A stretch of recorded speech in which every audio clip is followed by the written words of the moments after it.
அர்ஜுனனையே அதிர வைத்த கர்ணன். பாரத போர் நடந்து கொண்டிருந்த நேரம் அது. அர்ஜுனனுக்கும் கர்ணனுக்கும் இடையே நடந்த யுத்தத்தில் தேரிலிருந்தபடியே அர்ஜுனன் ஒரு அம்பை எடுத்து கர்ணனது தேர் மீது எய்தான். அந்த அம்பின் வீரியத்தால் கர்ணனது தேர் சற்று நிலைகுலைந்து 4 அடி பின்னோக்கி நகர்ந்தது. இதனால் கோபமுற்றான் கர்ணன். மறுகணம் அவன் ஆக்ரோஷத்துடன் அம்பு ஒன்றை எடுத்து அர்ஜுனனின் தேர் மீது எய்தான்.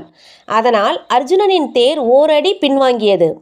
அப்போது அர்ஜுனன் அருகிலிருந்த கர்ணனிடம் பெருமிதம் பொங்க, பார்த்தாயா கிருஷ்ணா, நான் எய்த ஒரே அம்பு கர்ணனின் தேரை 4 அடி பின்னோக்கி நகர்த்திவிட்டது.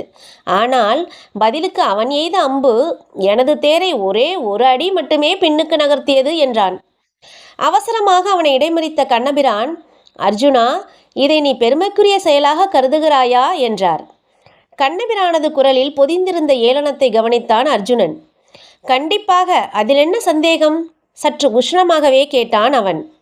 மறுகணம் வாய்விட்டு சிரித்தார் கண்ணபிரான். எரிச்சலுற்றான் அர்ஜுனன். கிருஷ்ணா, ஏன் சிரிக்கிறாய்? உனது அறியாமையை எண்ணி என்றார் கண்ணபிரான். அறியாமையா? ஆமாம், விளக்குகிறேன் கேள். உனது இந்த தேரின் மேலே என்ன இருக்கிறது என்று தெரியுமா? சகல வல்லமையும் பொருந்திய ஸ்ரீ ஆஞ்சநேயரின் கொடி. அவரது பலம் என்ன, பராக்கிரமம் என்ன? அவர் இந்த தேரில் இறங்கி நம்மை காத்து வருகிறார்.